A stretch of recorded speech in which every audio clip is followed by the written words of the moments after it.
Good morning everyone, this is your Sam Mamaw and I'm content creator at the age of 16. Kag mapahambal ka ng gidya nga ay dumamaw. Wow! So another day, another vlog. So for this video, mga kamamaw, is the longest line, no? Agoy.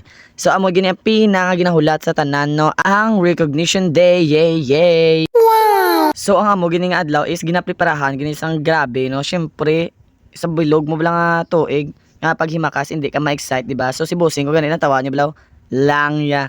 Agay. Since all goods naman ang tanan, so nag-decide kami nga mapaiskwelahan na kay 7:20 na di. So bali ma-start ang amon recognition around 8 AM. So bali subong nga aga ako kag ang akon nga mga kauturan kag sa hapon ang graduation sa akon nga magulang. So in this part mga kamamaw, ano ko na di sa auto ko gina-visualize. Visualize. What? Ang mga gusto ko matabo bala karon mag-recognition. Gusto ko goods lang nga wala sang bad happenings bala mga kamamaw. So pagkabot namon mga kamamaw wala pa di kasugod no kay 8 AM pa magasugod ang amon nga recognition. So bali mga around 7:35 lang di ata. Then agamba si ma'am nga pagka 7:50 ma-proceed na kami kuno sa may back gym. So pagka 7:50 mga kamamaw na-proceed na kami sa may back gym kaging pang-arrange kami by grade level. So amo kami kadamo ang mga with honor. So congrats inyo tanan. So fast forward mga kamamaw, no, wala na ako naka-video sa amon nga procession kay bawal dapat lakad matatag lang kamo sa may tunga samtang naga-procession kamo. Agoy, naunsa man uy. So sa wakas natapos naging man ang amon nga recognition no for 365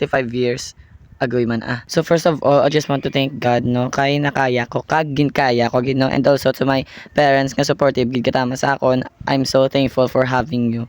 Hoy, emotional damage. So kay may medal, syempre may 500 man tano. So diri ko nang pag-end ako ng video. Thank you for watching. Mamaw.